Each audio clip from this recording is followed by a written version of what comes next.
बाबु सम्झो इशारे हर्न पुकारे। नमस्कार साथीहरु, आजको भिडियोमा म कुरा गर्न जाँदैछु एउटा यस्तो डाक्टर जसले जय देश जय छरेशको नारा लगाउँदै हिँड्छ र जसलाई नेपाली जनताले झ्यापसोल्टीको उपनामले पनि चिन्छ। कतिपल्ट तपाईले अलवेज झ्याप निकोलस भुसाल भन्छन् के? तिम्रो कसैको बाउको खाइदिया छैन गाडी। लेट्स वेलकम गाजा डाक्टर निकोलस भुसाल एकेए झ्यापसोल्टी, जसलाई देशको भन्दा पनि गाजा लिगल नभएर टेन्सन छ।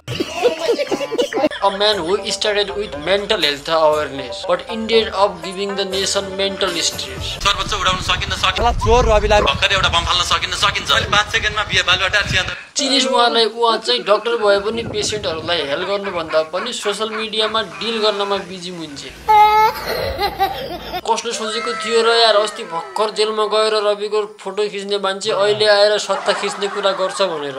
मसँग बालेनको भन्दा खतरा सोच छ, भिजन छ, रिसर्च छ, सब कुरा छ, खतरै छ सर। बेला बेलामा सोल्टीलाई ओभरडोज भएर बौलाउँछ अनि अनौठो हरकत गर्छ। अहिले बौलाउनुको रिजल्ट यो हो। बालेन शाहलाई प्रधानमन्त्री बनाउनु पर्छ भन्ने जनताको माग छ, सबै सहमत जनाउनुहुन्छ। उभन्दा खतरा मै छु जस्तो लाग्छ म साइडमा बस्दाखेरि भने म कसरी मान्नु त होला।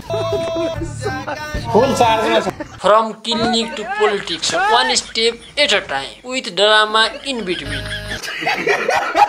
और के भन्नु त अनि डाक्टर कम ड्रामा एक्सपर्ट बडी छ हाम्रो झ्यापसोल्टी। प्रत्यक्ष निर्वाचित कार्यकारीको पहिलो चुनावमा आज प्रधानमन्त्रीको रूपमा आफैलाई एउटा उम्मेदवारीको रूपमा घोषणा गर्न आएको छु। He started as a pharmacist. Now he is creating national anxiety. हैन, ए झ्यापसोल्टी प्रधानमन्त्री बन्नु भनेको जेल जानु बाहिर आउनु जस्तो सजिलो हो र? नै। जति गगने दाइको चोरेको बाख्रा भित्र बाहिर गर्दैन त्यो भन्दा बढी त तिमी जेलबाट भित्र बाहिर गर्छौ। अब त जेल पनि आफ्नै ससुराली जस्तो लाग्न थाल्यो होला नि है झ्यापसोल्टी। जो पनि आउँछ उसलाई प्रधानमन्त्री नै बन्नु छ, जो पनि आउँछ उसलाई प्रधानमन्त्री नै बन्नु छ। अनि प्रधानमन्त्री बन्नेपछि सबैभन्दा पहिलो काम के गर्छ भन्दा अहिले गाजा लिगल भन्दा बेला आउँदैन यसले। 24 घण्टा काम गर्नेलाई कम्तीमा पनि 1 लाख रुपैयाँ तलब हुनुपर्छ। हामीले दिनेछौँ। 1 वर्षभित्र म यो बाचा पनि गर्न चाहन्छु। उठाले रे देवा, उठाले रे बाबा। अनि हामीले विश्वास चाहिँ कसरी गर्नु तिमीले देशको विकास गर्छौ भनेर बेला बेलामा तिमीले जिब्रो चिप्ल्याई कुरा मात्रै फेर्छौ। ये बड़ी अच्छी बात कही आप। उति बेलै बम पड्काउने कुरा गर्छौ, उति बेलै देश बनाउने कुरा गर्छौ। एउटा बम फाल्न सकिन्छ अहिले 5 सेकेन्डमा बिहे बालुवाटा हतियार तयार गरिरहेको छु। भदौ 1 गतेदेखि म जनआन्दोलन घोषणा गर्न चाहन्छु। हजुरलाई मिल्नुपर्छ, हामी झगडा गर्नुहुन्न, युवा मिलेर देश बनाउनु पर्छ भन्न आएको थियो। उति बेलै सिंह दरबार चलाउने धम्की दिन्छ, उति बेलै म भन्दा राम्रो त कोही छैन, म भनेको मै हो, म भन्दा राम्रो देश त अरू कसैले बनाउनै सक्दैन भनेर प्रधानमन्त्री मै बन्छु भन्छ। हामी चाह्यौँ भने सिंह दरबार भोलि उडाइदिन सक्छौँ भनेर अहिले आजै सकिन्छ, भोलि कुनै पर्दैन। ये भ्यान का लौडा ये जहाँ दिख मेरो चाहना 5 वटा छ सर। नेपालको सबैलाई स्वास्थ्य फ्री 6 महिनाभित्र सकिन्छ सर यो कामहरू गर्न। होइन, त बडी बक्सदी गर्न सक्छस् कि म बडी बक्सदी गर्न सक्छु भनेर हर्का साङपाङसँग कम्पिटिसन चलेको छ अरे हो। उता हर्का साङपाङले स्टेटस ठेलेर वाक्क पारिसक्यो, यता यसले दिनको 24 घण्टामा 25 चोटि कुरा फेरेर वाक्क बनाइसक्यो। कविताले सगायत ठगेको हो कि होइन कि अहिले स्योर पनि छैन, हैन इन्भल्भमेन्ट पनि देखिएको छैन। तर उहाँलाई चाहिँ हेर्नु न, जेलभित्र साला चोर रवि लामिछाने। हे मेरो झ्यापे दाई, चुप लाग्दियौ न यार, चुप लाग्दियौ। बरु तिमी देश नबनाऊ, भयो पर्दैन। तिमीले बनाएको देशमा मलाई बस्नु छैन, भयो मान्नुहुन्छ नि? हैन, हर्का साङपाङ चाहिँ भगवान जस्तै हुन्, मैले पनि मान्छु। हर्का भन्नु त बालेन 1000 गुना। सबैभन्दा पहिलो तिमी सुधार केन्द्र जाऊ, गाजा छोड अनि आफ्नो बोलीमा अडिग रहन सिक। अनि त्यसपछि तिमीलाई प्रधानमन्त्री बनाउने जिम्मा मेरो भयो। जाऊ त मेरो पुन्टु, ल जाऊ त खोइ त्यो गाजा छोडेर आऊ तिमी। ओपन च्यालेन्ज भयो बालेन शाह, ओपन च्यालेन्ज भयो। सुशीला कार्के सक्नुहुन्छ भने अझै अन्तरिम संहिता लेखन प्रक्रिया सुरु गर्नुस्। अरे डाक्टर साहब यार, कति बोल्छौ भने कुनै जमानामा बुढापाकाले भन्थे नि धेरै पढेपछि बौलाउँछ भनेर।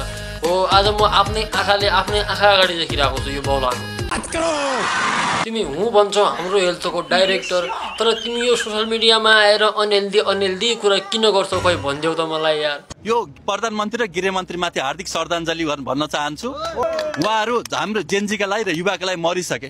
अनि डाक्टर साहब, मैले त सुनेको गाजा खाएर त मान्छे एकदमै शान्त बस्छ अरे, तर तपाईँको गाडी त जहिले पनि 5 नम्बर गियरमै देख्छु म त। कताको माल पुग्नुहुन्छ? चितवनको हो कि त्यहाँ नजिक पशुपति पर्छ, पशुपतिबाट उठाउनुहुन्छ? होइन शेरबहादुरलाई मार्छु भन्थेँ मैले फोन गरेर भाइ नमार यसलाई हामीले देश बनाएर देखाउनु पर्छ भनेको कि महेश बस्नेत थुतेर मार्छु भन्थेँ मैले बचाएको त्यतिखेर तँलाई धेरै बोल्ने रोगले चेपेको रहेछ हाम्रो झेबे सोल्टीले ऋतु अनुसार सर्पले काचुली फेरे जस्तै आफ्नो रूप फेरि आउँछ he used to help patients अनि अहिले त्यही पेसेन्टलाई ट्रिगर गर्ने काम गर्दैछ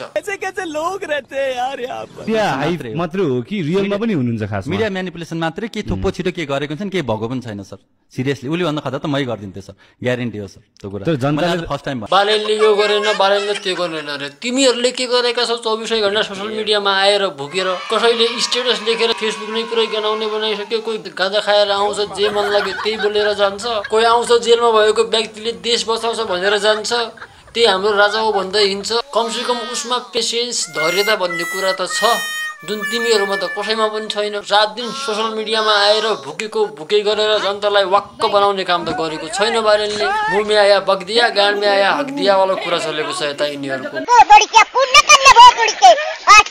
That's all for today video guys. बाकी अब तिमीहरूलाई भिडियो राम्रो लाग्यो भने भिडियोलाई लाइक गरिदेऊ च्यानललाई सब्स्क्राइब गरेको छैन भने च्यानललाई पनि सब्स्क्राइब गरिदेऊ र यो भिडियो मैले एउटा इन्जोय पर्पसको लागि रमाइलोको लागि मात्रै बनाएको हो कसैलाई हेट दिनु पर्दैन र झ्याप सोल्टीसँग मेरो पर्सनल कुनै पनि हेट दुश्मनी केही पनि छैन